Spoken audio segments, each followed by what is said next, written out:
নমস্কাৰ।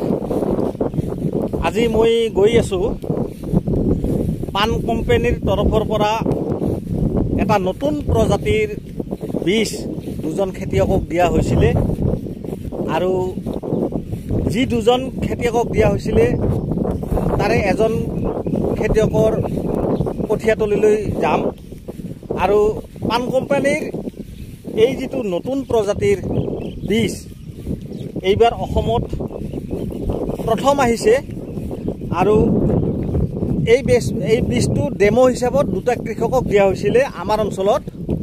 মানে ময়ে দায়িত্ব লৈছিলোঁ যে কেনেকুৱা হয়, মানে ধানটোৰ উৎপাদন কেনেকুৱা হয়।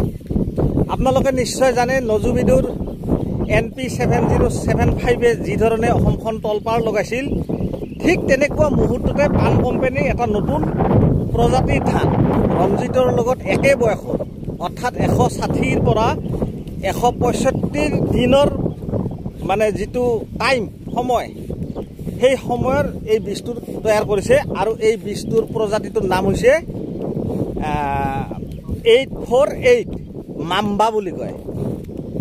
মাম্বা 848 এইটো পান কোম্পানী নতুনকৈ ওলাইছে আৰু যি কৃষক দুজনক এই বীজবোৰ মানে ডেমো হিচাপে দিয়া হৈছিলে তাৰ কঠীয়াবোৰ আপোনালোকক দেখুৱাবৰ কাৰণে গৈ আছোঁ। মোৰ লগত আছে পান কোম্পানীৰ মাৰ্কেট ডেভেলপমেণ্ট অফিচাৰ। গতিকে আমি গৈ সেই পথাৰখন চাম, কঠীয়াবিলাক কেনেকুৱা হৈছে আৰু আপোনালোককো দেখুৱাম।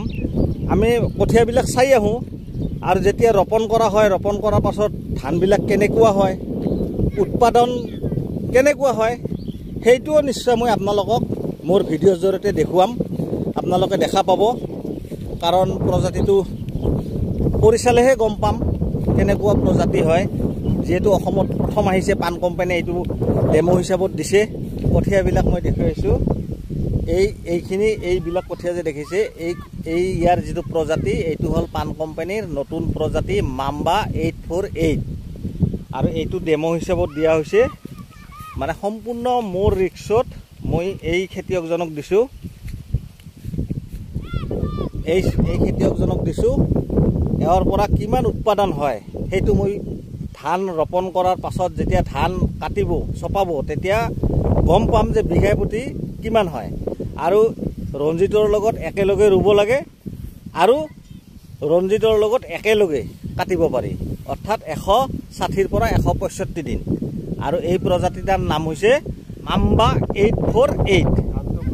মানে ধানটো কিন্তু ইয়াৰ যিটো দানাটো কিন্তু মোটা। আপোনালোকে ভাবিব পাৰে মিহি দানা, কিন্তু বহুতে এই ধানৰ ভাত হয়তো খাব নোৱাৰিব পাৰে, যিহেতু মোটা ধান, কিন্তু মিহি নহয়, মানে চিকুণ নহয় ধানটো, মোটা ধান।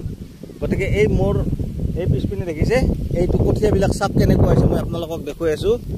এই চাওক কি সুন্দৰ কঠীয়া হৈছে, চাওক দেখিছে। ইয়াৰ মানে যিটো চাইজ কঠীয়াৰ চাব লগা হৈছে, চাওক কি সুন্দৰ কঠীয়া।